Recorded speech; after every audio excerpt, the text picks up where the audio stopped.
And now, it's time for Upon Further Review.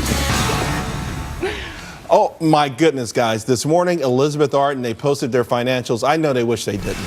The company saw revenues down 13%. Earnings were well below what Wall Street was looking for.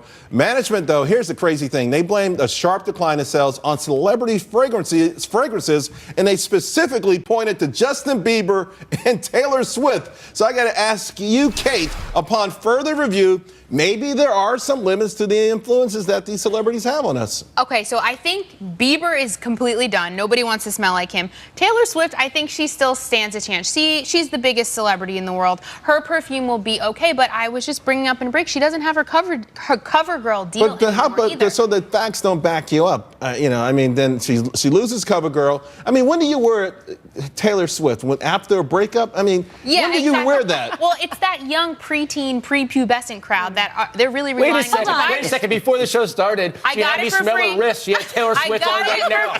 I got it for free. I do wear it sometimes. I like it, but I wouldn't pay for it. I have to point out something here, though.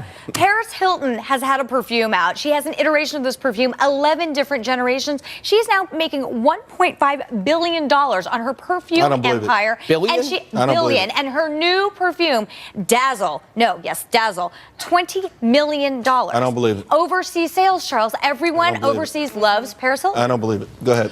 Britney also is another one. I mean, Britney is another one, but I kind of like the old school. I like Estee Lauder. I own Estee Lauder. My father worked for 30 years for Estee Lauder. They have a very diversified portfolio, and their stock, they actually did really well fourth quarter. They were up 13%. But this is a fad. It's not a trend. It's a fad. Yeah. And that's why it comes and goes. So somebody else that comes out, another celebrity that will take over and be the top-selling perfume. You guys want a quick tweet on this Real one? quick. Katie Rosinski says, spraying myself with celebrity perfumes all afternoon in the line of duty. I now smell like a Mean Girls quote. I hear you. That's a good one. That That's kinda sums very it up. creative, very creative. And Estee Lauder, her family came here from Hungary and lived in Queens. All right, guys.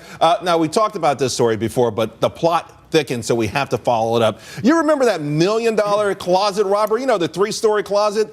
Well, get this. The alleged burglar contacted the media to reveal that all of the items were fake.